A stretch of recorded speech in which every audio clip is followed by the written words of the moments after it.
శంకర హృదయ నివాసిని పార్వతి పరమేశ్వరి శంకర హృదయ నివాసిని పార్వతి పరమేశ్వరి. జై జగత్మాత దేవి బగళాముఖి. ఓం హ్రీం బగళాముఖి వరదే సర్వసౌభాగ్యప్రదాయిని సమస్త భక్తానాం సర్వాభీష్టం సాధయ సాధయ హ్రీం ఓం స్వాహ. మన హిందూ వేద శాస్త్రాలలో గృహస్థాశ్రమంలో ఉన్నటువంటి ఒక వ్యక్తికి అంటే ఫ్యామిలీ లైఫ్లో మోక్షాన్ని ఎలా ఆర్జించాలి అంటే సంపాదించాలి, స్వర్గ ప్రాప్తి ఎలా కలుగుతుంది, ఎలా సంపాదించాలో చెప్పబడి ఉంది. అందుకుగాను మీరు మీకున్న కుటుంబ వ్యవహారాలన్నింటినీ విడిచిపెట్టి ఒక ఆశ్రమానికి వెళ్లాల్సిన అవసరం లేదు. ఒక సన్యాసి నుంచి ఉపదేశాన్ని పొందనవసరం లేదు. మెడిటేషన్ చేయక్కర్లేదు, యోగా చేయక్కర్లేదు, మంత్ర జపాలు చేయక్కర్లేదు. ఇవేవీ అక్కర్లేదు. అయినప్పటికీ నిత్య జీవితంలో మన ఫ్యామిలీ లైఫ్లో 5 రకాల యజ్ఞాలు చెప్పబడి ఉన్నాయి. ఈ 5 విధాలైన యజ్ఞాలు చేయనక్కర్లేదు. ఇందులో ఏ ఒక్కటి చేసినా చాలు. 5 చేస్తే మహాపుణ్యం. సింపుల్గా ఉన్నటువంటి ఈ యజ్ఞం అనే మాటకు అర్థం ఏంటో తెలుసా? యజ్ఞం అంటే యాగం అని ఒక అర్థం ఉంది. దైవ కార్యాలు ఒక కాలానుసారంగా ముహూర్తానుసారంగా చేయటాన్ని కూడా మనం యజ్ఞం అని అనవచ్చు. అదేవిధంగా ఎటువంటి ప్రవర్తన కలిగిన వాడైనా అనుకున్న ముహూర్తానికి మీతో బంధువులతో కానీ స్నేహితులతో కానీ అందరితో కలిసి చేసేదాన్ని యజ్ఞం అని అంటారు. మీరు కూడా వినే ఉంటారు, ఇదివరకటి రోజుల్లో సైకిల్ యజ్ఞం అని అనేవాళ్ళు కదా. ఒక వ్యక్తి ఒక వారం పాటు సైకిల్లోనే తిరుగుతూ ఉంటాడు, దాన్ని సైకిల్ యజ్ఞం అనేవాళ్ళు. సర్పయజ్ఞం అని ఇదివరకు చేసేవాళ్ళు. అదేంటంటే ఒక గ్లాస్ బాక్సులో కొన్ని పాములు వేసి ఒక అతను ఇలా ఒక వారం ఉండేవాడు. దీన్నే సర్పయజ్ఞం అంటారు. ఇవన్నీ యజ్ఞాలు కాదు, అంటే యజ్ఞానికి పలు రకాల అర్థాలున్నాయని చెప్పడానికి చెప్పాను. యజ్ఞం అనే మాటకు యాగం అని అర్థం ఉంది. ఇక్కడ మనకు 5 రకాల యజ్ఞాలు ఉన్నాయి. వీటిలో మ్యాటర్ సింపుల్గా ఉన్నప్పటికీ కూడా వీటిని మహాయజ్ఞాలు అంటారు. ఎందుకని మహాయజ్ఞాలు అన్నారు అంటే వాటి ద్వారా లభించేటువంటి శక్తి, వాటి ద్వారా లభించే ఫలం చాలా ఎక్కువగా ఉండేదట. గృహస్థాశ్రమంలో ఉన్నటువంటి ఒక వ్యక్తి అంటే సంసార జీవితం గడుపుతున్నటువంటి ఒక వ్యక్తి, ఆడకాని మగకాని ఎవరైనా సరే, ఇప్పుడు మీకెవరికి పాపం అంటకూడదు, ప్రశాంతత ఉండాలి, సంతోషం కూడా ఉండాలి, జీవితానంతరం మోక్షం కూడా ఉండాలి. అలాంటప్పుడు ముఖ్యమైన మరొకటి కష్టపడనటువంటి మరణం. జీవితంలో అది చాలా ముఖ్యం కదా. అంత్యకాలంలో మరణం సంభవించినప్పుడు మనం కష్టపడకూడదు, మనం ఎలాంటి పరిస్థితుల్లో భయపడకూడదు. అంటే ఒక అనాయాస మరణం సంభవించాలి, కష్టాలే లేనటువంటి ఒక మరణం. అరోగ గాత్రం అనాయాస మరణం.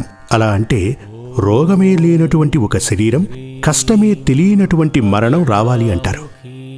ఇదంతా మహాపుణ్యమే. ఇలాగే జీవితంలో సంతోషం, ప్రశాంతత, పాపాలే లేనటువంటి అవస్థ, రోగాలే లేనటువంటి అవస్థ, అనాయాస మరణం. మరణానికి మనం భయపడకూడదు, ఎందుకంటే పుట్టినవాడు గిట్టక మానడు. పుట్టినవాడు మరణించక తప్పదు. జన్మించిన ప్రతి వ్యక్తి మరణించటం ఎంతటి నిశ్చయమో మరణించిన ప్రతివాడు జన్మించడం నిశ్చయమని ఉపనిషత్తుల యందు ఉద్ఘాటించడం జరిగింది. ఇప్పుడు మన జీవితంలో ఇటువంటి దోషాలేవీ లేకుండా సంతోషంగా బ్రతకాలి అంటే అందుకుగాను పంచమహాయజ్ఞాలలో చేతనైతే ఆ మహాయజ్ఞాలన్నీ కూడా చేయొచ్చు, లేకపోతే మనకు చేతనైన ఒక యజ్ఞం చేసినా చాలు. అందులో చాలా ముఖ్యమైనది బ్రహ్మయజ్ఞం. బ్రహ్మయజ్ఞం అనగా ప్రతిరోజు ఒక విషయాన్ని మనం పఠించాలి, ఇతరులచే పఠింపచేయాలి కూడా. అధ్యాపనం అంటారు దీన్ని. ఏదో ఒక మంచి విషయాన్ని రోజు మనం చదవటమే కాకుండా మరో వ్యక్తికి చెప్పటం కూడా జరగాలి. ఇదే బ్రహ్మయజ్ఞం. ఏదో ఒక మంచి విషయాన్ని చదవండి. ఒక మంచి విషయాన్ని చదివి దాని గురించి మరో వ్యక్తికి చెప్పండి. ఇప్పుడు మీరు ఇంట్లో పూజలు అవి చేస్తుంటారు కదా, వెళ్ళి చూడండి, 10 ఏళ్లలో పలు రకాలుగా పూజలు చేస్తూ ఉంటారు, కానీ ఒకే ముహూర్తానికి చేస్తారు. అలా కాదు, ఈ విగ్రహాలకి ఈ ముహూర్తాలలో పూజ చెయ్యాలని ఒక విధి విధానమే ఉంది. ఆ విధి ప్రకారమే మీరు చదవండి, మరో వ్యక్తికి దాని గురించి చెప్పండి. మంత్రం మీరు చదవండి, మరో వ్యక్తికి చెప్పండి. అదేమీ కాదు. ఒక అతిథి మీ ఇంటికి వచ్చినప్పుడు అతనితో ఎలా ప్రవర్తించాలి, అతన్ని ఎలా రిసీవ్ చేసుకోవాలి, ఎలా గౌరవించాలనే విషయం మీరు చదివి మరో వ్యక్తికి చెప్పండి చాలు. ఇది బ్రహ్మయజ్ఞం. ఈ బ్రహ్మయజ్ఞం పుణ్యదాయకం. ఒక మంచి విషయం, ప్రతిరోజు ఒక విషయం, ఒక మంచి విషయం మనం చదువుతాం, మరో వ్యక్తికి దాన్ని చెప్తాం. రెండవది వచ్చి పితృయజ్ఞం. ఇది చాలా ముఖ్యంగా చేయవలసింది. ఎటువంటి దైవ కార్యాలు చేయాలనుకున్నా ఆ దేవతల యొక్క సంపూర్ణ బలం, సిద్ధి మనకు సిద్ధించాలి అంటే, మనం చేస్తున్నటువంటి పూజా ఫలం మనకు సంపూర్ణంగా సిద్ధించాలి అంటే పితృయజ్ఞాన్ని మనం చెయ్యాలి. పితృయజ్ఞం అంటే పితృదేవతల కోసం మనం చేసే పూజలు, తర్పణం, తిలహోమం, దానాలు వంటివి. ఇది ప్రతిరోజు మనం చేయక్కర్లేదు. అమావాస్య నాడు పితృపూజలు చేయటం, తిలోదకాలు వదలటం, సంవత్సరానికి ఒకనాడు తిలహోమం, సాయుధ్య హోమం ఇలాంటివన్నీ చేయాలి. ఇదే పితృయజ్ఞం అవుతుంది. ఇప్పుడు ప్రతిరోజు మనం చేసేటువంటివి ఇదివరకే నేను చెప్పాను. బ్రహ్మయజ్ఞం ప్రతిరోజు ఒక మంచి విషయాన్ని మనం చదవటం, చదివిన తర్వాత పక్కవారికి తెలియజెప్పటం. మాసానికి ఒక అమావాస్య వస్తుంది, లేదా సంవత్సరానికి ఒకసారి చేయండి. ఇదే పితృయజ్ఞం. తరువాత వచ్చేది దైవయజ్ఞం. చెప్పాలంటే ఎవరో ఒక దేవుడు, మీకు బాగా నచ్చిన దేవుడు ఎవరైనా, ఆ దైవాన్ని మీరు నిత్యం ఆరాధించి పూజలు చేయాలి. ఇది చాలామంది చెప్తుంటారు, నేను పుట్టినప్పటి నుంచి పూజలు చేస్తున్నాను, సంవత్సరాల తరబడి పూజలు చేశాను, దాని ఫలం లభించలేదు అని. మీరు మీ జాతకాన్ని చూడండి, అందులో 5వ స్థానంలో ఏ గ్రహం ఉందో ఆ గ్రహం ఏ దైవాన్ని బేస్ చేసుకుని ఉంటుందో ఆ దైవాన్ని మీరు పూజించాలి. అదే మీ యొక్క ఇష్టదైవం. ఇష్టదైవం వేరు, కులదైవం వేరు. తరతరాలుగా మీ కులంలోని ప్రతివారు ఓ దైవాన్ని పెట్టుకుని ఆరాధిస్తూ ఉంటారు. అదే కులదైవం. కులదైవం వేరు, ఇష్టదైవం వేరు.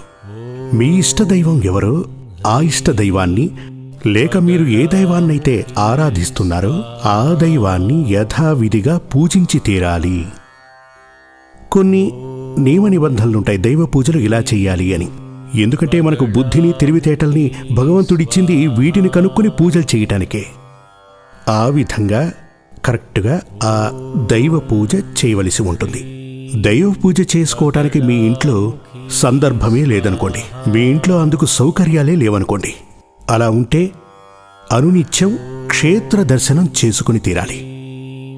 ఏదైనా పర్వాలేదు, మీ ఇంటికి పక్కనే ఉన్న ఒక గుడి, ఆ యొక్క క్షేత్రానికి వెళ్ళి నిత్యం భగవంతుని ధ్యానించవలసి ఉంటుంది.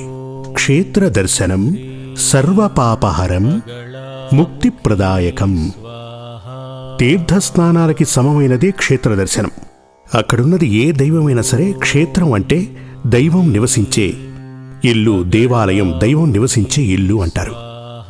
అన్ని పాపాలను ప్రక్షాళన చేసేటువంటి, వివరంగా చెప్పాలి అంటే 3 మునకలు వేసే తీర్థంతో సమానం క్షేత్ర దర్శనం అంటారు. అంటే ఫస్టులో ఇప్పుడు 3 యజ్ఞాలు అయిపోయాయి కదా, ఇందులో మీకు ఏది చేతనైతే అది చేయొచ్చు. ముందుగా బ్రహ్మయజ్ఞం అంటే చదవటం, మంచి విషయాన్ని చదవటం, మరొకరికి చెప్పటం. రెండవది పితృయజ్ఞం, మన పూర్వీకుల కోసం, వాళ్ళందరి ఆత్మశాంతి కోసం, వాళ్ళ నుంచి మనకు జన్మ లభించింది, వాటితో పాటు కొంతమందికి ధనం కూడా లభిస్తుంది. వాటన్నిటికీ కృతజ్ఞత చెప్తూ దానికోసం చేయబడే పూజలు పితృయజ్ఞం. ఇక మూడవది దైవయజ్ఞం, ఇష్టదైవాన్ని పూజించడం, క్షేత్ర దర్శనం చేసుకోవడం. నాలుగవది భూతయజ్ఞం. భూతయజ్ఞం అంటే రాజసమూర్తులకు చేసేటువంటి బలి యజ్ఞం. దీనినే భూతయజ్ఞం అంటారు. మన జీవితంలో రాజసమూర్తులు అంటే శక్తివంతమైన మూర్తులు. రాజసం అంటే ఎనర్జీ, పవర్. ఉదాహరణకి కాళీమాతాదేవి, చిన్నమస్తాదేవి, భైరవీదేవి, దశమహావిద్యల్లో ఉన్నటువంటి శక్తి స్వరూపులుగా ఉన్నటువంటి దేవతామూర్తులకు, వారి పరివారంలో ఉన్నటువంటి శక్తి మూర్తులకు చేసేటువంటి బలి పూజలు, దీనినే భూతయజ్ఞం అని పిలుస్తూ ఉంటారు. నవరాత్రి వేళల యందు అమ్మవారికి, కాళీమాతకి, దుర్గాదేవికి బలి ఇవ్వటం గొప్ప విశేషం. మన వేదశాస్త్రాలన్నింటిలోనూ యాగాల గురించి చెప్పి ఉన్నారు, అందులోనూ బలి గురించి పేర్కొన్నారు. ఇప్పుడు పురాణ కాలాలలో అంటే ఏమంటారు దాన్ని, అది ఈ కాలంలో అంటే ఆదిశంకరాచార్యుని తరువాత పలు క్షేత్రాలలో బలిని నిషేధించారు. కానీ చాలా క్షేత్రాలలో బలి ఇప్పటికీ నడుస్తోంది.